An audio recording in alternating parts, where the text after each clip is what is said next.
Good morning and a warm welcome to your show, Sunny Mornings in San Diego. We're the daily podcast that gets you started on the right foot and always with a positive vibe. I'm your host, Melissa, and it's Friday, January 12th. You'll be interested to know. Today is National Kiss a Ginger Day. Only 2% of the population has red hair, and that number is actually decreasing over time. So today, go find yourself a ginger, ask permission, and then give them a big smooch.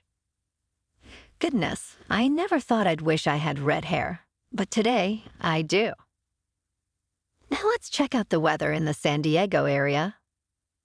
This morning it's partly cloudy and 45 degrees with 70% humidity. Tonight the sun will set at 5:03 p.m.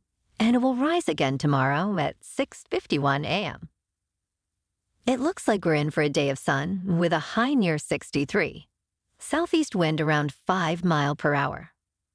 Tonight, partly cloudy with a low around 45 and calm wind. And now, the surf report. Expect smaller northwest swells with waist to stomach high waves at average spots and chest to shoulder high at better breaks. Early offshore wind will keep conditions clean, shifting lightly onshore in the afternoon. The weekend brings smaller, cleaner waves, ideal for beginners. A new northwest swell starts Sunday, gradually increasing surf size through midweek. La Jolla and South San Diego is looking like 2 to 3 feet and clean before 11, and getting a little more sloppy as the day progresses. Saturday is looking similar, and Sunday is looking unrideable as of now. The first high tide today will be 7 feet at 9 a.m., with a -2 foot low tide at 4:15 p.m. The nearshore buoy at Scripps in La Jolla reads 58.6 degrees for the water temperature. Starting tomorrow, we'll see a pleasant weekend with mostly sunny skies and highs near 64 degrees, accompanied by calm winds shifting southwest. Evenings bring a slight chance of showers and increasing clouds, with lows around 49 degrees. Martin Luther King Day continues the trend with sunny skies and a high near 66 degrees. And now a greeting from our sponsor. Bonjour, food enthusiasts. This podcast is brought to you by Versailles Cafe and Pastries in Encinitas. Nestled on El Camino Real South, just north of Encinitas Boulevard, this cafe is a haven for culinary delights. Indulge in the divine experience of their amazing Eggs Benedict or their gluten-free crepes. You can grab a panini for lunch or just breeze on through to get your morning coffee. They are open every day from 8 to 5. So stop on by and don't forget to tell them Sunny sent you. In top news, in a groundbreaking discovery, scientists from the Federal University of Sao Paulo's medical school have uncovered potential benefits in the venom of the South American lancehead pit viper, Cotiera. Their study, published in the journal Biochemy, reveals that a peptide in the venom could help lower blood pressure. This peptide functions similarly to proteins in the drug captopril, which inhibits the ACE enzyme crucial for blood pressure control. The team's work suggests that snake venom might offer a new avenue for developing ACE inhibitor drugs, which currently have side effects like dizziness and coughs. This finding not only opens doors to novel blood pressure medications, but also underscores the importance of biodiversity in medical research. Now let's talk technology. The rise and fall of the IBM way offers a compelling look into the history of IBM, a pioneer in technology. The book, co-authored by Ralph Watson Noselvany and Mark Wortman, delves into the story of Thomas J. Watson, Jr., the company's influential mid-20th century CEO.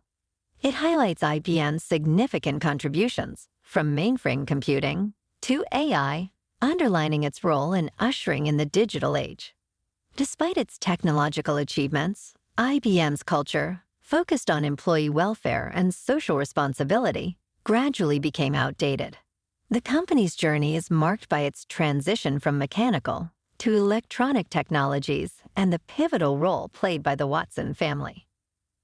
This story not only traces IBM's technological innovations, but also reflects the changing dynamics of corporate America, exploring themes of entrepreneurship, family dynamics, and the evolving nature of work in the digital era.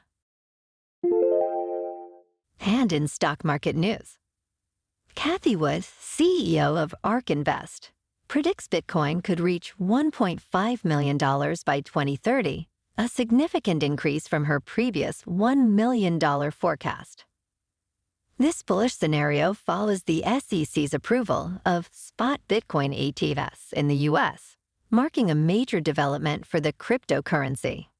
Wood also outlines a bear case with Bitcoin rising to $258,500 and a base case of $682,800. ARK's revised prediction is influenced by factors like Bitcoin's growing hash rate and an increase in addresses with non-zero balances. This optimistic outlook is shared by entities like Standard Chartered Bank, foreseeing substantial growth in Bitcoin's value in the coming years. In crypto prices, Bitcoin is hovering at $46,650, up about 6% on the week. Ethereum is up 15% at $2,615. And Solana closes the week up 45% from a month ago at $101.36.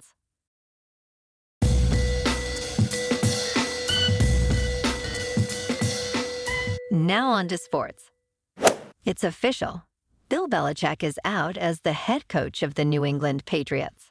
The end of an era is now final. Thanks for the memories, Bill. And here are the details about the big games this weekend. Saturday, up first at 1:30, we have the Browns at the Texans. Then Dolphins at Chiefs at 5 p.m. A note about that game. If you don't live in Miami or Kansas City, you will need to stream the game on the Peacock app on a mobile device or smart TV. It's free of charge, but you will have to use the Peacock app one way or another. On Sunday at 10 a.m., we have Steelers at Bills. Then at 1:30, Green Bay at Dallas, and at 5 p.m., Rams at Lions. And the last game is on Sunday night at 5 p.m. with the Eagles at Buccaneers.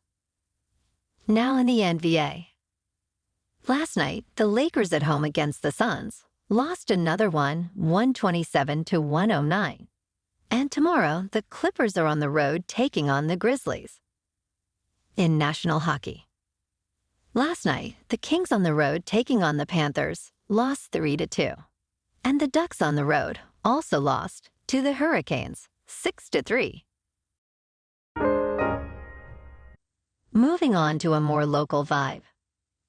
In our community spotlight on health and wellness, we are working with a national Pilates studio in your area to bring you some free classes, so listen up. Check out Club Pilates, with several locations in North and South County, San Diego. Pilates presents a comprehensive wellness approach, cultivating strength, reducing tension, and elevating mental well-being. Scientific research affirms its benefits, connecting Pilates to enhanced core strength, improved flexibility, and better posture. It's a well-supported avenue for physical and mental health in just a few dedicated sessions. So now you can check out Club Pilates for a free class.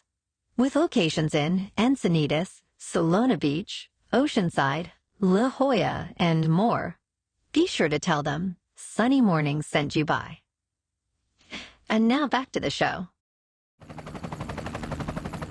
In local news. In a dramatic turn of events, a U.S. Navy helicopter from the Maritime Strike Squadron 41 crashed into San Diego Bay during a routine training session last night. Miraculously, all 6 crew members on board survived. This remarkable outcome was due in part to the proximity of a safety boat and the timely assistance of federal fire. All crew members were promptly rescued and are currently receiving medical evaluations. The Navy is now actively investigating the cause of this crash. Squadron 41, known for training naval aviators and aircrewmen in this advanced Seahawk, a key maritime strike platform, faces a tense wait as further details emerge. This story is still unfolding, so stay tuned for more updates. And in entertainment news, Willem Dafoe, joining the cast of Beetlejuice 2, has passionately defended the sequel against the common accusation of being a mere money grab. He emphasizes that the film presents a genuine and compelling story, worthy of being a sequel to Tim Burton's 1988 horror comedy. The sequel, directed by Burton, reunites original stars Michael Keaton, Winona Ryder, and Catherine O'Hara, and introduces new faces like Jenna Ortega, Monica Bellucci, and Justin Theroux. Dafoe, initially reluctant to reveal much, eventually expressed his enthusiasm for the project, highlighting the original spirit of the movie and the return of key cast members. Beetlejuice 2, slated for a September 6 release, brings back the iconic character of Beetlejuice, with a story that explores themes of family, life-changing moments, and the supernatural. Dafoe's comments suggest a sequel that respects its roots while bringing a fresh perspective to the beloved franchise. Well, alrighty folks, it's time for the quote of the day. And today, our quote comes from Lucille Ball. The I Love Lucy star said, "Once in his life, every man is entitled to fall madly in love with a gorgeous redhead." So today, on National Kiss a Ginger Day, everyone here at Sunny Mornings Podcast wishes you the best of luck finding your ginger for a smooch, or maybe even some mad love. And that's a wrap for this week. We did it. Keep an eye out tomorrow for a bonus episode. Have an amazing weekend, my good friends. Stay safe and enjoy yourself to the fullest. We'll be back soon with another Sunny Mornings podcast. Thanks for tuning in.